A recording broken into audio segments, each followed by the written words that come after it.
hospital on EMF staff, but as everyone knows EMF, who knows what it is, you just work at the hospital. It's no big deal, right? I'm the administrative officer for that department, also for occupational health. I've been in the Navy for 15 years. I'm going to keep it short so we can try and get out of here within the next 20 minutes. Been in the Navy for 15 years. Course school, Great Lakes, pipeline to Field Med in California, to make real life of my sailors. Then I went to my first duty station, NAS Corpus Christi, Naval Clinic Corpus Christi, where I actually was working with Alvarez as an HM when he first got here, when HM Alvarez. IPCS before he, while he deployed, actually. Good guy, very knowledgeable. Big accent. We're from the same part of South Texas, actually. From there, in each of the Navy orders to Camp Belton, deployed to Afghanistan, went underway twice with the Essex and Victor 2-5. Then once again, these are the Navy orders to Strategic Weapons Facility Pacific, Bangor, Washington, where I worked with Marine Corps Security Force Battalion, sea duty on shore again. And then from there, I went to 2nd MLG during the COVID pandemic, so sea duty one more time. And then they told me this was my first pick for the Marine Corps. But I'm here, so it's not too bad. And I reported on Friday, second window. So a bit of background, the other bit of background as well is that I actually spent, I took the first class exam 17 times. 17? 17 times. I made second class at 3 years and like 2 months. We were just under, so I didn't actually have a hazard. When I had that, the exam was very, very difficult. Actually, I was a pipeliner for everything that I did to run on the exam. Then I picked up second class in March of 2012, where I sat comfortably until 2022. So all my sea duty was 3 Navy stations at second class. So I feel you a lot, okay? It's a lot of exams, and it's really, really heartbreaking when I scored a 78 and missed it by 0.38. That PMA, and I'm not talking about positive mental attitude, can really, really screw you. So keep your head up. With the retention rates right now, it's going to be a bunch of extra chevrons rocking around here, but I freaking know. Excuse my language. No, it's Preventive Medicine Authority. Yeah, Preventive Medicine Authority. All right, so the topic I'm going to get started with is going to be Armed Forces Reportable Medical Events. Everybody should have a handout that I handed out to everyone. That's kind of like a little cheat sheet as to what you're going to be, what is going to be really reportable. So if you look at the back side, anything like that, that's probably what you're going to be testing. Cool. There's an entire different slide deck that we're going to be going over tomorrow, and that one is actually going to cover the actual reporting stuff, which I put some stuff in there. Slide, please. Overview. Reportable medical event may represent an inherent significant threat to public health and military operations. So it is something that can harm or stop the mission overall. Just like recently, COVID, right? They said it would stop the mission, but I'm going to keep my comments to myself. These events have the potential to affect large numbers of people, to be widely transmitted within a population, severe life-threatening clinical manifestations, so like cluster things. Timely, accurate reporting of probable, suspected, or confirmed cases. That is an important thing that we're going to go over here in a little bit. Ensures proper identification, treatment, control, and follow-up of cases. So this one should have been like the one that, what's her name, H1's female, she was just here. The one that she taught, because then it kind of flowed better if we would have gone with that one. Slide, please. Requirement to report. Basically, you just have to report, and that's going to come from the preventive medicine department. So preventive medicine technicians, environmental health officers, anybody who works in the preventive medicine world, preventive medicine officers, so PMOs, they're required to report. That's the instruction right there. I have never seen that on the advancement exam on any 17 of them that I took. But 6,000 series, 62,000 series specifically for the SSIC codes, preventive medicine. So just remember, it is a medical requirement. 6,000 series is medical, right? Slide. Some additional information that's going to be right here. So I would take note of the two that are highlighted in red. Thank you for doing that. I know you made the slide. More so is going to be the second one, which is actually one that I'm teaching tomorrow. So the given instruction 6220.12 series medical surveillance and event reporting tells you what to report, how to report it, and this tells us what the clinical conditions are. So it's two different manuals that we have to use. And it's a lot of work. Can you explain the difference between this one and the NMC TM? That's the same nomenclature?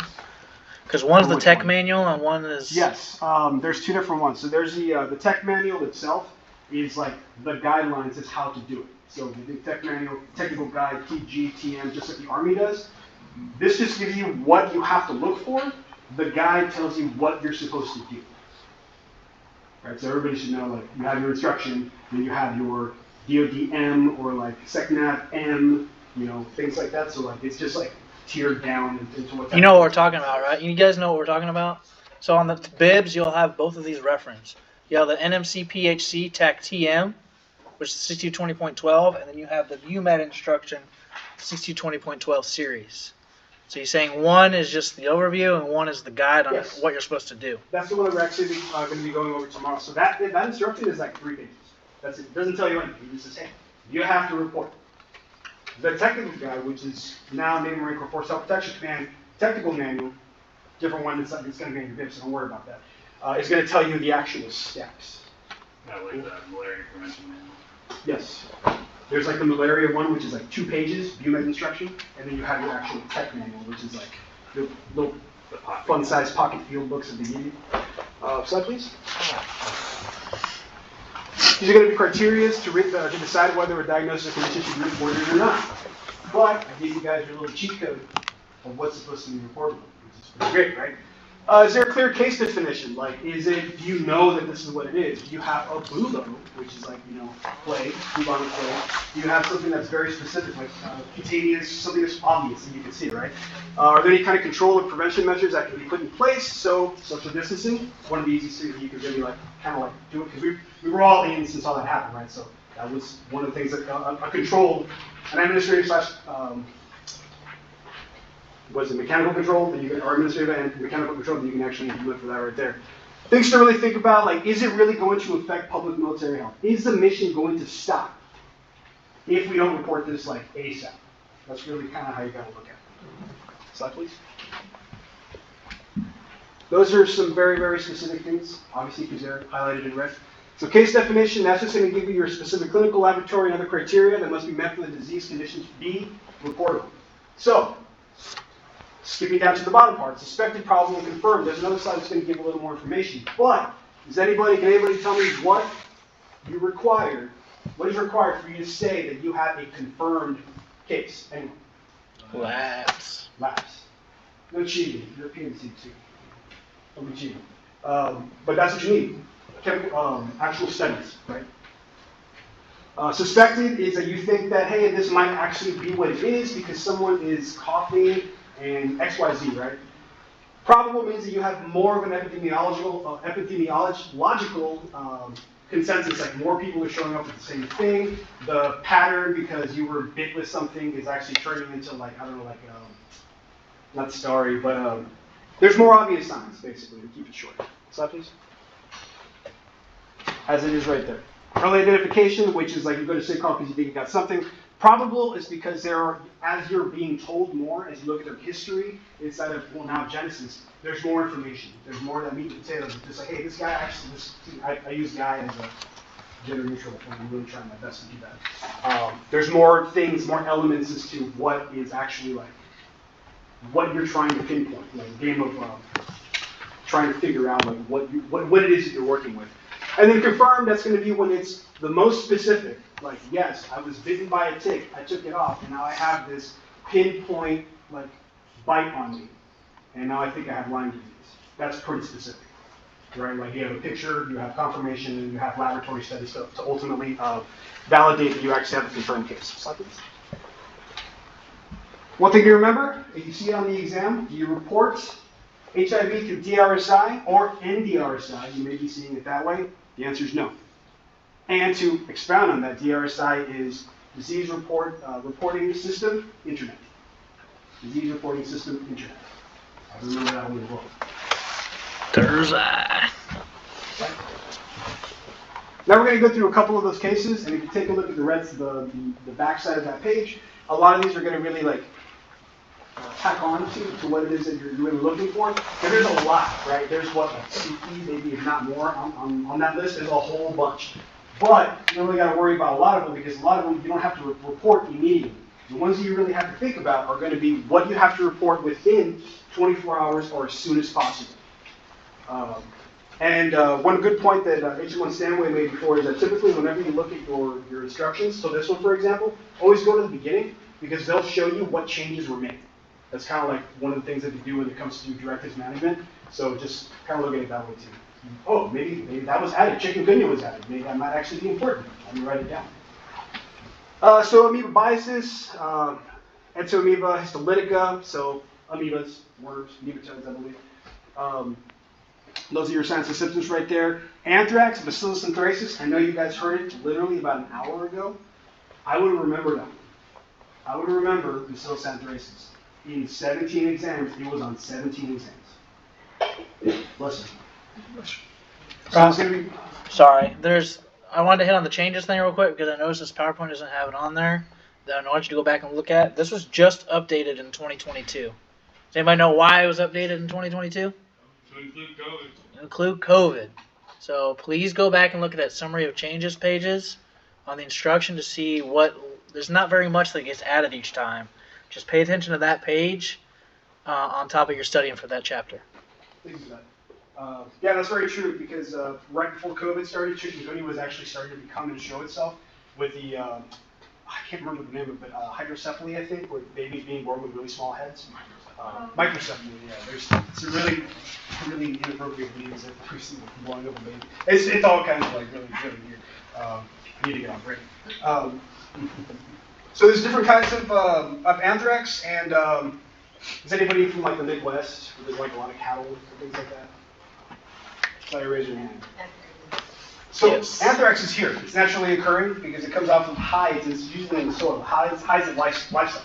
So anthrax is actually very common, specifically in the Midwest or wherever you have pastures or ranges. Colorado, it's all over the place because it's natural. It's right there. So you have your ranchers, your not farmers, but your ranchers, cattle, and things like that that can just literally be hay bale or barley or whatever, and they literally can just puff it up and inhale it. Obviously, there's different kinds that are right there. Cutaneous, painless skin lesions. So if somebody tells you that, okay, cool, but you still have to run lab in order to confirm it. Inhalation, ingestion, two different types of ingestion, oropharyngeal and gastrointestinal, because there's like, once you have it in you, so it needs something that's encapsulated on the inside, then it's not going to present in your oropharynx because you're eating it and it's digesting down below. Does that make sense? It's the third time you've learned about anthrax today.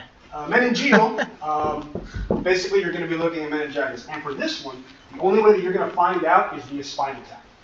So when they actually go through your spine to get a little bit of that cerebrospinal fluid, CSF, to actually like test if it's there. I have a really bad time with that stuff right there. The other stuff. Slide, please. What causes amoebiasis? Does somebody know? What? Amoebiasis, what causes it? It's a waterborne. Well, it's a waterborne type disease in contaminated water, right? You're gonna know that for your diseases because there's certain ones that are contaminated water or food that you need to know the difference between those. The other one you learned about today about contaminated water was what? Cholera. Arboviruses, so that's going to be anything that's mosquito-borne, specifically mosquito-borne. So you can have West Nile fever, West Nile encephalitis, Japanese encephalitis, equine encephalitis, Venezuelan equine encephalitis. There's like a whole bunch of them. It specifically excludes chikungunya, dengue, Lyme, which is a tick-borne disease, relapsing fever, Red Valley fever. You really wouldn't worry about those ones right there. Botulism specifically, Clostridium botulinum. That is a really important one to remember because, so we approve all the bake sales and stuff like that at the hospital, right? There's a very specific thing that we don't allow to be sold, which are candy. Improper canning can actually cause this to actually grow. And if you didn't know, botulism can be weaponized as well. It was used during Operation Iraqi Freedom. Injured a lot of people because you can. If there's a will, there's a way with the terrorists. Just make sure that you remember this one. Specifically to infants, less than 1 year of age. What can you not give them? Honey, because it can actually be transferred over to them. That's like a really big one. I don't want to say that's been on the advancement exam once or twice. You have different types right there, but the most common one is actually going to be the infant or the foodborne. Not really wound one, but it really just depends on the mechanism of how they're trying to get that agent to you. Slide. Brucellosis, never seen on the exam before, but if it's red, you might want to take a look at some of these signs and symptoms because a lot of them are kind of going to look together, right? Fever. Typically, when you get sick, we all get sick the same, unless you got norovirus and you're coming out both ends. And that's I had it once, and it was terrible. Daycare, man, good stuff. Chikungunya, it should be on there. It is not. Yeah, the microcephaly or hydrocephaly, whatever. Chlamydia trachomatis, we do report that as well. That is something that's pretty common. Probably one of the most common diseases that we have, specifically in the military population. Excuse my language, but a lot of people are out there slinging weed, and they're not using protection. And you're gonna get it. But in fact, if you get it a number of times, and you're in a specific program, you can get kicked out of the Navy and use security clearance. And Marine. Specific programs require you to be reliable. And if you keep getting it, that's a problem, right? Cholera, so that was actually brought up earlier today, same thing from the dirty water. There's also another one, it's Vibrio cholera. There's also Vibrio parahemolyticus. They do the exact same thing. They shouldn't be asking about Vibrio parahemolyticus. It should only be specifically Vibrio cholera. Serotype 1 or 0134. And it should be in there again. It is not there. Rice water stool. Rice water stool or rice water stool. Same thing is going to be, how do you treat somebody with cholera? ORS, oral rehydration supplements. So the CDC makes some, the World Health Organization makes some. Basically, actually, they're in the AMOL block 699 for FNF Corpsmen. They're literally the little, what are they called? Drip drop? They're in there. They're great. I steal them every time that I take them every time that I go to the field. Previously, I don't do it anymore. I'm in an off tactically appropriate. Which that one makes sense, right? Because usually in a waterborne disease, you're losing a lot more water than you're keeping in. So you have to constantly be rehydrating yourself so your body doesn't basically dehydrate on its own. If that makes sense. Your electrolytes need to be balanced. If not, your the synapses are not actually working appropriately as they should be. Please. Hypothermia, we do report this one as well. Pretty simple. Hypothermia is reduction in body temperature under 95 degrees. You get hypothermia just standing outside, like right now with the wind happening. You can be on your, or what's it called, frostbite as well, which is freezing peripheral injuries. Non-freezing peripheral injuries, trench foot, emergent foot, chilblains. I think that is on one of the other slides too, on chapter 9 that I'm going to be going over. I do have a beefy one that I'm using that. Slide please. If I'm going to screw with you on a test, right, and I'm writing something about this chapter, I'm going to put simple diseases you do know that sounds like it might not be a reportable medical event to throw you off. Because there's some that aren't reportable that sounds like they should. So I could put hypothermia, heat exhaustion, and then one of the diseases I have is not a reportable one, and you might not. You have to differentiate there and not get confused. So I would pay attention to the not normal ones here to identify to know if they're not getting confused on the test. Yeah, so like for that one, that has some specific information you need for it. So if you have a suspected case of heat exhaustion and it shows up in DRSI, we would have to go in there and actually take a look at the case notes. Really, the field would be a different way, right? So you got to look at whatever your baby docs and IDCs and stuff are writing on, and then you can actually make that assessment when they say, yeah, we actually did get a core body temperature of X, Y, Z. And that would be justification to be like, it's documented, here it is. We actually have proof that was their core temperature. Of course, heat stroke is reportable because your brain is literally cooking. It can happen again because it's literally cooking your hypothalamus, and that is brain damage. So that is 100% reportable. Just like what happened just a few years ago with that unfortunate HE2 or HE1 passed away at Camp Lejeune when they set a hike at 6 in the morning and it was 106 degrees. I remember because I was driving on base that time and decided to run inside instead of outside. Slide, please. Dengue virus infection, there's no serotypes that are right there. It's a febrile, dengue fever, febrile illness, right? The fever part is not there. Tourniquet test positive, leukopenia. Let everybody know what mosquito. Can we give you that much? Vectors, dengue virus.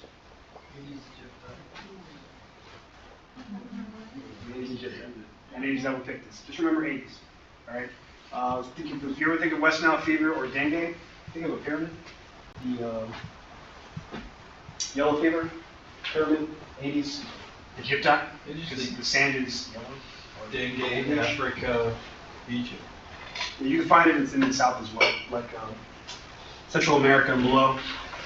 Diphtheria, really weird, or diphtheria, which is really weird because the order of flies is Diphthera, but these are not fly-borne illnesses. So that's just makes me mad, actually, in a really weird way.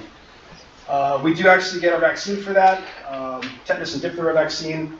Slide, please. Nothing really to remember too much about that. E. coli. specifically Shigatoxin-producing infection, STEC. The way to actually find out if you have the serotype, are there any lab tests in here? Is by actually taking fecal matter. That's confirmation. So if you have any kind of that patient shows up and saying, hey, I have often bloody stool, a lot of abdominal cramps, like bloating and things like that, IDC is just like, let's take a little sample here. They'll actually take that, send it over to them, or actually do a full stool sample to actually verify that they actually do have that itself. So it's either going to be by blood, by mucus, or by fecal urine too, for like chlamydia.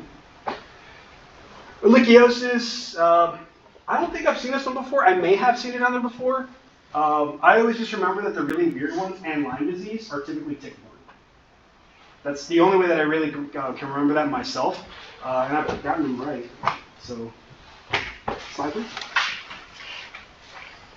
Giardiasis, Giardia lamblia, that is actually brought from beavers. I did a report on Bucky from Bucky's, and turns out Bucky Beaver, and turns out gives you Giardia. Those are the signs and symptoms right there. Malabsorption is one that I would remember specifically. Gonorrhea, Neisseria gonorrhea. Write that one down. I'm sure you're going to hear that again quite a number of times. Very common STI, infection commonly manifested in by showing urethritis, cervicitis. I don't know what salpingitis is, but I would imagine it's something down there in the hoo-haws, right? And pharyngitis because of oral sex. Fallopian tubes?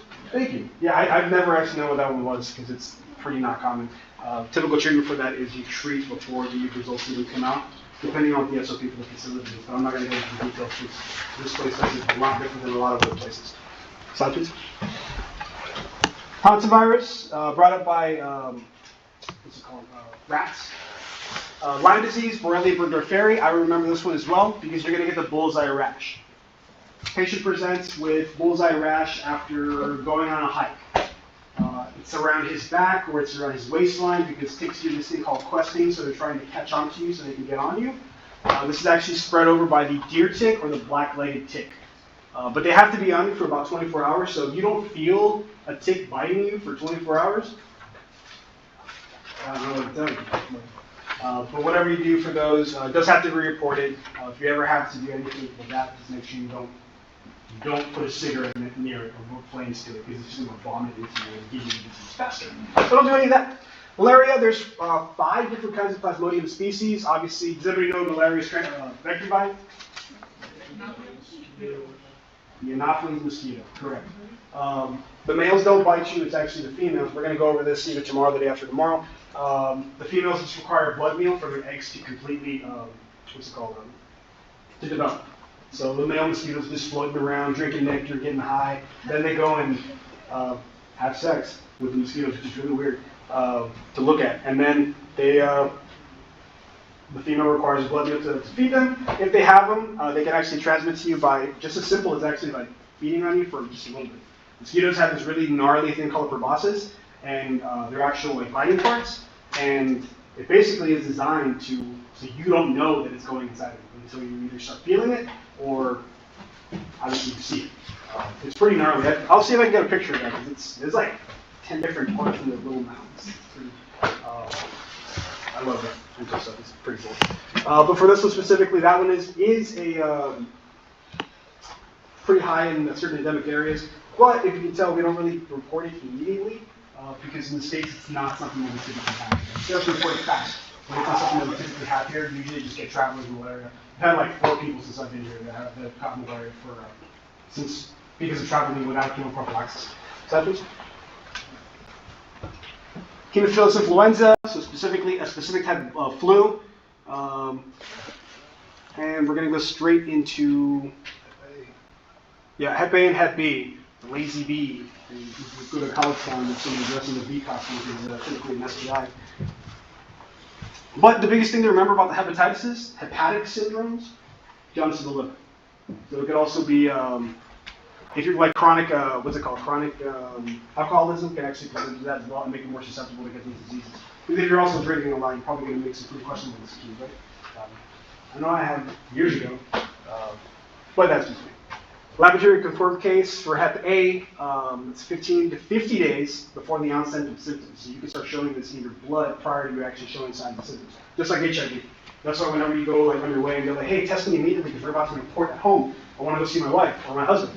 That's not how it works. It could present up to a year later, depending on the person. So forever and day, next thing you know, you're HIV positive. And now you got to explain to Sally or Tommy what's going on. Slide, please. Much larger, much more busy slide on this one, hepatitis C. Same basic thing you're going to have, malaise, anorexia, nausea. Jaundice is a big one. Specifically, chronic liver disease. Many result in chronic liver disease overall if they're not treated in time. So you have to think there's a lot of people that, even being active duty, they don't really get seen or they don't tell anybody that they're experiencing any kind of signs and symptoms. So if somebody never goes to sick call instead of just going to the PHA, they could have this and just develop it over a long period of time. Specific tests that need to actually be conducted so you can verify and actually say that yes, it is a confirmed hepatitis C case would be the hepatitis C nucleic acid RNA, PCR sequences, nucleic acid something tests. I can't remember that one. I'll get that for you guys tomorrow because that is nucleic acid assay test or something like that. That's a very specific one that we do for gonorrhea as well. And then hepatitis C positive antigen from serum. So that one's going to show kind of weird because we have the antibodies. Part of the recruit screening, right? They give you actually titers for there, deciding what they're going to probe you with at Red Rover. Antigen and antibody, you just got to remember what they are because they're going to prevent. It's going to steer you towards a different way. Slide, please.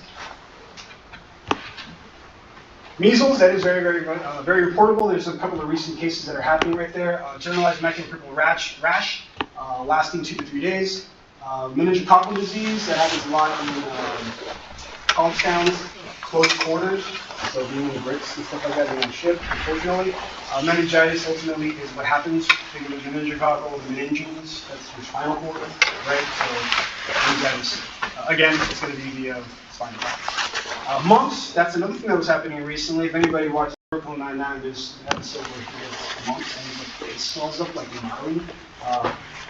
Yeah, it's like a really weird disease. That's what I remember about that one. Patient presents with like swelling in the maxillary glands, the actual like around the neck. Probably not. But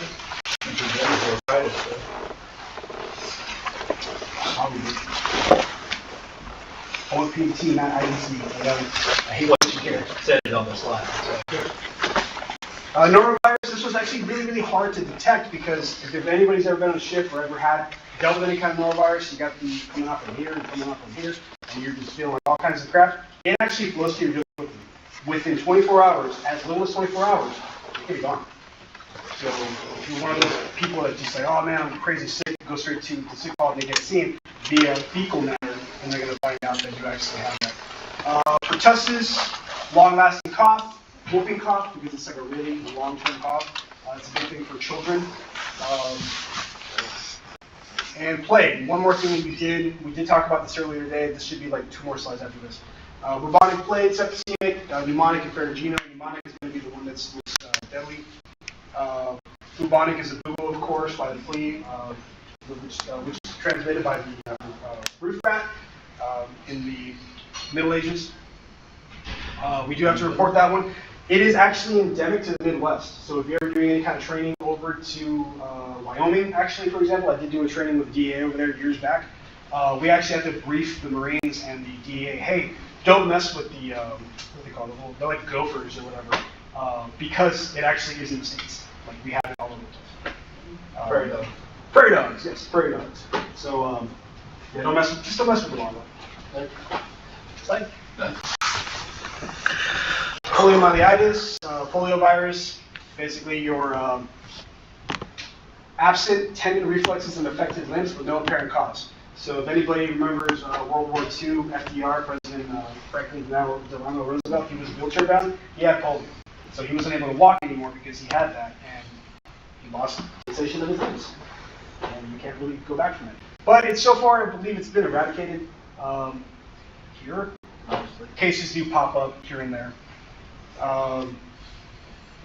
The PEP, the post-exposure prophylaxis for rabies, those are anything that's zoonotic, basically causes hypersalivation. Can kill you, actually. There was cases in Afghanistan that happened. Q fever, I'm never going to go on that one because I have never seen it on it before. Salmonella, there's a specific one. Salmonella typhi actually causes typhoid fever. Slide, please.